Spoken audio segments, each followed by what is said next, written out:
Lena had always been a cautious person. She enjoyed the safety of her comfort zone and was reluctant to take risks or stray from her routine. Her life was comfortable with a steady job, a cozy apartment, and a handful of close friends. She was content with her life, so she felt she was lacking something unknown. One day, she received an email from her boss. She received an invitation to a conference in Singapore where she could network and present her latest project. The thought of traveling to a foreign country and speaking in front of a large audience made Lena's heart race with panic. She quickly typed a reply declining the offer and making up an excuse. A sense of relief and a twinge of regret coexisted within her. The thought of visiting a new country, immersing herself in a new culture, and sharing her ideas with new people filled her with excitement. She pushed the thought away and went back to her everyday routine. The following day, while in the elevator, she bumped into her colleague, Jake. He was holding a suitcase and a passport. "Hey Lena, where are you headed?" he asked. "I'm just going home," she said.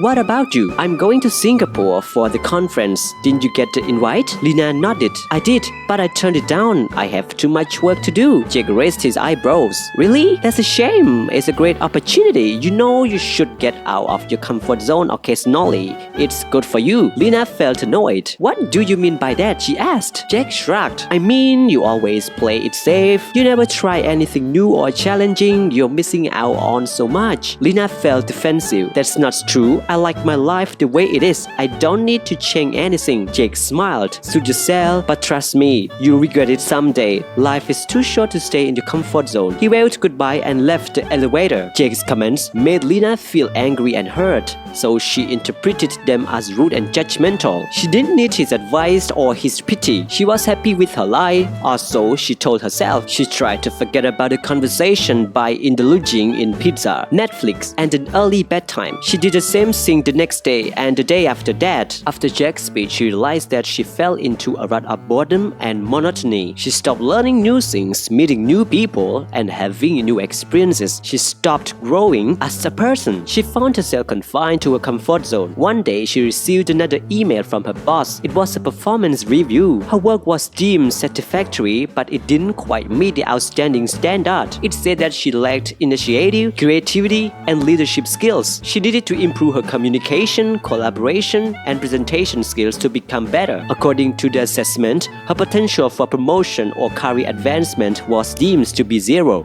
Lena felt shocked and devastated. She had always prided herself on her ability to be an outstanding employee because she had always done her job well and followed the rules. She had never expected such harsh feedback. Anyway, that was not the point. Lena believed that being herself, living in a comfort zone, and having a perfect routine would bring her life to success. Being herself was the only way for her to accept herself as a person. So why should she change herself to be called a successful person? That's wrong to her own ideology. Living in her comfort zone made her life less risky than experiencing failure. She knew if she failed at a thing, she would feel horrible because she set her life not to accept failure. She thought life should be a routine because it is easy to control. She saw Jack, who went to Singapore, seems to fail his job, so Jack might be embarrassed. Not long after, he tried to ask her manager to join many workshops, but he would be back disappointed. Lena believed her decision was the best. In only half a year, she heard from the manager that Jack had resigned, so she gave a little giggle. Manager continued, "Jack has opened his own company, so he must resign." Everyone was surprised,